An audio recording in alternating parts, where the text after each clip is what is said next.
आखिरकार ज्योति सिंह का जवाब आ गया। अपने इंटरव्यू के माध्यम से बहुत बेहतरीन और तगड़ा तगड़ा जवाब दिया ज्योति सिंह। और हमारे साथ ज्योति सिंह के करीबी जी हैं, इनसे हम बात करने वाले हैं, क्या ये विचार रखते हैं, क्या अपना सोच रखते हैं, सारा वीडियो पे बात करने वाले हैं। ज्योति सिंह ने जवाब दे दिया पवन सिंह को। हाँ, इसमें कौन सा जवाब दिया, कौन सा नया चीज है? क्या जवाब देना चाहिए था? एकदम जवाब देना चाहिए था। ज्योति सिंह है भाई, पवन सिंह की पत्नी है, तो कुछ भी बोल सकती है और अपने लीगल राइट्स के लिए तो कुछ भी कहीं भी बोल सकती है। और अगर बोली है तो क्या इसमें गुनाह की है? और सबसे बड़ी बात है, ऐसा क्या बात बोल दी है कि आप आगे माइक लगा करके बात पूछने लगे? क्या बात की बताइए ना। बहुत कुछ बोली है ज्योति सिंह। बहुत कुछ में क्या क्या चीज बताइए ना, हम उसका एक्सप्लेन कर देते हैं तुरंत से। बोलिए, हम डिफेंड नहीं करेंगे किसी का, पवन एक्सप्लेन सिंह कर देंगे। पूछा जाता है ज्योति सिंह से कि पवन सिंह को किस तरीके की लड़की पसंद है। हाँ। तो ज्योति सिंह बोलती है उनको गूंगी और बहरी तरीके की लड़की पसंद है। हाँ। उनको बड़ी नाखून वाली लड़कियां पसंद नहीं है। नहीं है। क्या यह शोभा देता है ज्योति सिंह को बोलकर? अरे भाई, मेरे उनके साथ रही हैं, टाइम एक्सपेंड करी हैं, उनके बारे में जानती हैं ज्योति सिंह। तो अगर कुछ बातें ऐसा है जो कि वो बोल दी है, 7 साल से अलग है यार वो लोग। समझिए बात को, उनकी दर्द, उनकी पीड़ा को समझिए। मतलब कि पवन सिंह जी के अंदर पीड़ा नहीं है? पीड़ा सब है। लेकिन इसका मतलब क्या कि हमसे कोई सवाल कर दिया अपने जीवन के बारे में, अपने लाइफ के बारे में, और 2 बातें अगर उसमें बोल दिए तो इसमें बहुत बड़ा गुनाह कर दिए। 7 साल से वो लोग अलग है। इस पीड़ा को आप नहीं समझ रहे हैं। इस पीड़ा को तो समझिए ना। किसी लड़की के ऊपर क्या बीतती होगी 7 साल से वो जो अकेले है, उसके बारे में आप डिस्कस नहीं करते हैं कभी। लेकिन हाँ, बोल दी ये वो तो क्या। अच्छा, आप बोल रहे हैं पीड़ा है, ज्योति सिंह के अंदर पीड़ा है, पवन सिंह के अंदर आप बोल रहे हैं कि उनके अंदर भी है। लेकिन लगातार उनका डिमांड बढ़ता जा रहा है। पहले थी 3 करोड़, अब था 10 करोड़, लेकिन अब फिर से उनका डिमांड बढ़ गया, अब है 12 करोड़। अब क्या बोलिए? सबसे बड़ी बात है, सीधा रहिए। सबसे बड़ी बात हम आपको बता रहे हैं और एकदम खुल के बताते हैं। ध्यान से सुनिएगा ऑडियंस, ध्यान से सुनिएगा, उसके बाद आप लोग फैसला लीजिएगा। सबसे बड़ी बात ये कि कोर्ट में फाइल कब हुआ है? शादी के 1 साल के बाद ही हो गया, समझिए। और अभी तक करीबन 7 साल टाइम एक्सपेंड हो गया। 7 साल में एक चमन्नी उनको नहीं मिला है पवन सिंह जी के माध्यम से। ये ऑफिशियली तौर पे इंटरव्यू के माध्यम से ज्योति सिंह साफ शब्द में ये बोलते हुए आ रही हैं। और तो और ज्योति सिंह के वकील साहब भी ये साफ शब्द में बोले हैं कि एक चमन्नी अभी तक नहीं मिला है। तो उसका मेंटेनेंस, उसका खर्चा, ये कोर्ट में भाग दौड़ और भी बहुत सारी चीजें हैं। अगर उसको कैलकुलेट किया जाए तो स्टार्टिंग से लेकर के अभी तक वो तो बढ़वे नहीं करेगा, घटेगा तो नहीं। तो उस दरमियान जब 1 साल पहले डिमांड अगर एक 3 था, तो 4 साल के बाद 5 हुआ, 5 के बाद 7 हो गया, और 7 के बाद 12 जा सकता है, 12 करोड़ जा सकता है। इसमें ऐसा कौन सा बड़ी बात है? दिन पर दिन तो महंगाई बढ़ते जा रही है, दिन पर दिन टाइम बर्बाद होता जा रहा है। अगर बीच में आप दे दिए होते तो ये बढ़ता ही नहीं। और तीसरा नंबर ये कि ये ज्योति सिंह अपने जुबान से ये बातें एक्सेप्ट नहीं करी है कि हमें 12 चाहिए। समझिए बात को। आप ही के चैनल पे आप ही वकील साहब से इंटरव्यू लिए थे और वही वीडियो वायरल है, और उसी वीडियो क्लिप को उठा करके लोग बताना चाह रहे हैं कि ज्योति सिंह का डिमांड बढ़ गया। लेकिन सच्चाई यही है कि ज्योति सिंह का डिमांड बढ़ा नहीं। कानूनी तौर पे जो कानूनी प्रक्रिया होता है उसी के अधीन ज्योति सिंह चल रही है। और कहीं ना कहीं ज्योति सिंह के जो वकील साहब हैं वो इस तरीके का बातें बोल रहे हैं, तो कहीं ना कहीं कोई सिस्टमेटिकली ढंग से ये लोग काम कर रहे हैं, इसीलिए 12 करोड़ का डिमांड हुआ है, ज्योति सिंह का नहीं है। तो कहीं ना कहीं ज्योति सिंह से भी तो पूछे होंगे ना भाई, क्योंकि ज्योति सिंह के वकील साहब हैं, एग्री लिए होंगे क्या ये इस तरीके का डिमांड करना चाहिए पवन सिंह से? सबसे बड़ी बात ये कि ज्योति सिंह हायर की है वकील साहब को, ये ना कि वकील साहब हायर किए हैं ज्योति सिंह को। तो अगर ज्योति सिंह खुद वकालत की होती और वकील रही होती तो फैसला वो खुद से ले लेती।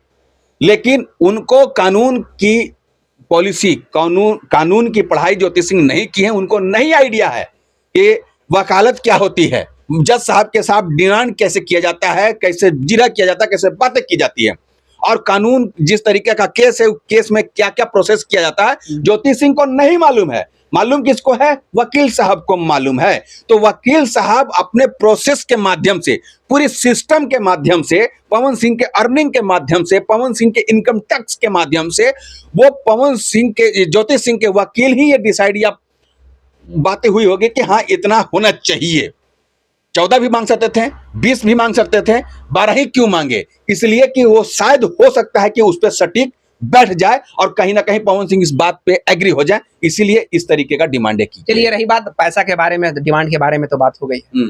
जब उनसे पूछा जाता है कि पवन सिंह जी के अंदर क्या अच्छाइयां हैं, तो ज्योति सिंह कुछ नहीं बोलती है, चुप रहती है। ऐसा क्यों? आप बोल रहे हैं साल भर तक उनके साथ बिताई है, उनके एक वर्ड भी नहीं बोली, उनकी एक अच्छाई भी नहीं बताई, आखिर क्यों? सिर्फ बुराई है। देखिए, बुराई जो कहा गया है ना कि 100 अच्छाइयां आप कर लीजिए, और अगर आप एक गलती कर दीजिएगा, एक बुराई आप कर दीजिएगा, तो वो 100 बुराई छिप जाता है एक बुराई के सामने।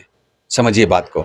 अगर ये दोनों पति पत्नी एक साथ रहे होते तो ये नौबत ही नहीं आई होती, ज्योति सिंह डिमांड भी ना की होती, और इस तरीके की बातें भी आप लोग नहीं पूछे होते। लेकिन ज्योति सिंह की पीड़ा को आप समझिए। एक शादीशुदा इंसान 7 साल से अलग है, कोई बातचीत नहीं, कोई मेंटेनेंस, कोई खर्चा वर्चा नहीं, तो जाहिर सी बात है उनके अंदर में भी तो तकलीफ होगा। तो अगर 2 बातें अगर बोल देती हैं, इसमें कहीं ना कहीं गलत नहीं लगता है। और इसके बावजूद भी पवन सिंह के बारे में ज्योति सिंह नहीं बोली है कि हाँ पवन सिंह खराब हैं, अच्छा ही बोले हैं और तारीफ ही करती हैं। और ऑफ कैमरा भी ज्योति सिंह पवन सिंह का तारीफ करती हैं। भाई यह रियलिटी कड़वा सच है, ये बता रहे हैं हम। सिंह ने तारीफ किया है उनके सिर्फ गाने के बारे में, पूरा इंटरव्यू देखिए आप। अरे तो भैया मेरे गायकी में नंबर 1 पैदान पे है, गाते अच्छा है भाई, लेकिन पति अच्छे नहीं है। पति अच्छे हैं नहीं है वो तो ज्योति सिंह जी जानती हैं। हम और आप कौन होते हैं बोलने वाले? हम क्यों बोलेंगे भाई पवन सिंह खराब है? हम क्यों बोलेंगे पवन सिंह के कैरेक्टर्स के बारे में? हम पवन सिंह के बारे में खिलाफ क्यों जाएंगे भाई? हमारी क्या हैसियत है? मैं एक अबला नारा हूं, मैं क्यों बोलूंगा किसी के बारे में उल्टा सीधा? बोलने वाला कोई नहीं बोल सकता है गलत सलत, अगर जो बोलता है वो गलत है, क्योंकि इन दोनों के आपसी मामला है। और ये आपसी मामला सोशल मीडिया पे आ गई है, इसीलिए हम लोग इस बात को सोशल मीडिया के माध्यम से हम लोग डिस्कस करते हैं। अगर ये मैटर्स पवन सिंह और ज्योति सिंह का तलाक का मैटर्स अगर सोशल मीडिया पे ना आई होती, शादी का मैटर सोशल मीडिया पे ना आई होती, सोशल मीडिया पे पवन सिंह या ज्योति सिंह स्टेटमेंट इस मैटर्स पे ना दिए होते हैं, तो कहीं ना कहीं हम लोग भी ज्योति सिंह के बारे में बातें करते हुए नहीं दिखाई देते हैं, और दुनिया का कोई इंसान बात नहीं कर सकता था। हमारे बारे में काहे नहीं कोई बात करते हैं, हमारे फैमिली मैटर्स के बारे में? इसलिए कि हम अपने फैमिली मैटर्स को सोशल मीडिया पे लेकर के नहीं गए हैं। तो ज्योति सिंह लेके जा रही है ना, पवन सिंह तो कुछ बोल नहीं रहे। अरे तो भाई मजबूरी करे क्या करे? 7 साल से तो चुप थी ना, 6 साल से। एग्री हो जाए, तलाक दे दे। तलाक दे दे? कैसे तलाक दे दे? तो डिमांड पूरा करने के लिए तैयार है। हाँ, ठीक है, डिमांड कर दीजिए, पूरा बात खत्म करिए, डिमांड पूरा कर दीजिए, जो बोला गया पूरा कर दीजिए। 50 लाख दे रहे हैं महाराज जी, ऐसा थोड़ी होता है, ऐसा आप बोलिएगा 50 करोड़ दें, नहीं खेल खजूर है। नहीं, जो ज्योति सिंह के जो वकील साहब है वो क्या बोले समझे नहीं आप लोग? आप ही के इंटरव्यू में वो बोले हैं, जैसा समझिए। कहीं ना कहीं ज्योति सिंह से अप्रूवल लिए होंगे वकील साहब। अरे हम 12 करोड़ का डिमांड कर रहे हैं, आप सहमत हैं? तो वो डिमांड कर रहे हैं तो वो भी तो बताए होंगे कि आखिर में क्यों कर रहे हैं, कैसे कर रहे हैं, वो भी तो बताए होंगे ज्योति सिंह जी के सामने। वो तो बताए नहीं हमें, क्यों नहीं तो सब बात खुल के बता देता है कोई। वो बोले होंगे कि देखिए इतना आपके पास सटीक बैठ रहा है, इतना हम मैक्सिमम डिमांड कर सकते हैं, बोलिए तो आप बात करें। 10 करोड़ था, हाँ, उसमें बढ़ गया। हाँ, तो साल एक साल 1.5 साल लेके जाइएगा, करोड़ से बात हो रही है, 10 साल के बाद और बढ़ेगा। 2 करोड़ अभी 7 साल हुआ, मायने रखता है। अरे भैया अब 7 साल हुआ, 10 साल के बाद और बढ़ेगा। महंगाई देख रहे हैं कहाँ जा रहा है। हम भी चाहेंगे कि भैया मेरे अगर हमारे साथ भी मैटर अगर गड़बड़ाएगा तो मैं भी चाहूंगा जल्द से जल्द इस मैटर को सॉल्व कर दे, क्योंकि लंबा खिंचाएगा, हमारा खुद का नुकसान भी होगा, साथ साथ टाइम एक्सपेंड होगा। अगर कहीं जज साहब की तरफ से ये बातें आ जाएगी कि नहीं आपको मेंटेनेंस देना पड़ जाएगा, 1 टाइम देना पड़ जाएगा और इतना देना पड़ जाएगा, तो कहीं ना कहीं पवन सिंह को देना भी पड़ जाएगा। मतलब कहीं ना कहीं इसलिए कहने का मतलब है आपका कि मतलब साफ जाहिर है कि पवन सिंह ज्योति सिंह को नहीं देंगे पैसा। नहीं देंगे तो नहीं होगा तलाक, नहीं होगा तो फिर वो शादी कैसे करेंगे? नहीं कर पाएंगे। माता का जो सपना है वो पूरा कैसे करेंगे? नहीं हो पाएगा, सपना भी नहीं पूरा हो पाएगा, और न तलाक हो पाएगा, न शादी कर पाएंगे। अगर नहीं देंगे तो ज्योति सिंह भी साफ शब्द में बोल चुकी है कि ऐसा कैसे जाने देंगे। हाँ, बोलिए कि हम करने देंगे नहीं शादी। कैसे होगा? जब आप उनकी डिमांड को पूरा नहीं करिएगा तो ज्योति सिंह इतना साल से घिस रही है, तो वो नहीं, वैसा थोड़ी है, नहीं होने दीजिए, वो देगा, वो देना पड़ जाएगा। नहीं देंगे तो फिर इसी तरीके से चलता रहेगा, लंबा चौड़ा चलेगा। 7 साल चला है, 7 साल और चलेगा, 14 साल। उसके बाद दिनों की जिंदगी एकदम से ठप हो जाएगा, उसके बाद से फिर मुंह बनाते रहिए। कहीं ना कहीं पवन सिंह जी का उम्र निकलता जा रहा है। उम्र निकलेगा नहीं महाराज, छोटा उम्र घटता थोड़ी है, बढ़ता ही नहीं जा रहा है। 40 साल। वकील साहब बोल रहे हैं उनके पास अगर पैसा है, और है तो क्यों नहीं दे देते हैं? हाँ, दे करके खत्म कर दिया। अगर मान लेते हैं पवन सिंह के, ज्योति सिंह के वकील अगर ये बात बोल रहे हैं, दे के खत्म करिए। अगर ज्योति सिंह की तरफ से अगर ये भी बातें आ रही है कि हाँ हमको इतना दीजिए और रफा दफा करिए, तो हम तो यही कहेंगे दोनों से हाथ जोड़ करके विनती करते हैं, अगर हो सकता है तो कर दीजिए, बात खत्म करिए, इसको यहीं पर एंड कर दीजिए, यहीं से टाल दीजिए। काहे कि लंबा खिंचा रहा है, बहुत लंबा जा रहा है और इसी तरीके से चलता रहेगा, आप लोग दोनों परेशान रहिएगा।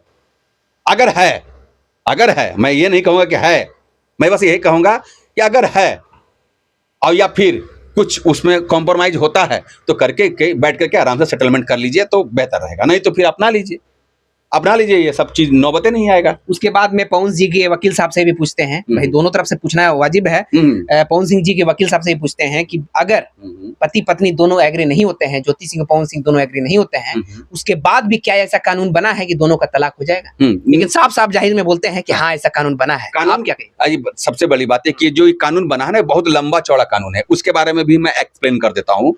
देखिए, ये कानून तब लागू होगी जब ज्योति सिंह की तरफ से इंटरेस्ट खत्म हो जाएगा, ज्योति सिंह अपने आवास अपने क्षेत्र में नहीं रहेगी, या फिर ज्योति सिंह बार ज्योति सिंह को डेट दिया जाएगा कोर्ट के माध्यम से और उस डेट में नहीं पहुंचेंगे, ज्योति सिंह को गवाही के तौर पे बुलाया जाएगा ज्योति सिंह को, और अगर उस दरमियान भी नहीं आएंगे या फिर कोई गवाह को नहीं भेजते हैं और इसी तरीके से लंबा 6 महीना 7 महीना चलता रहेगा और कोई रिस्पॉन्स नहीं आएगा ज्योति सिंह की तरफ से, तब कहीं ना कहीं ये बातें बन सकती है। उनके वकील, पवन सिंह जी के वकील, फिर ये पटिशन डालेंगे कि हमने तो बहुत कोशिश किया बात करने के लिए, बात मनाने के लिए, अपने तरफ से बढ़ चढ़ के हिस्सा लिया, लेकिन उनके तरफ से कुछ नहीं रिस्पॉन्स आया।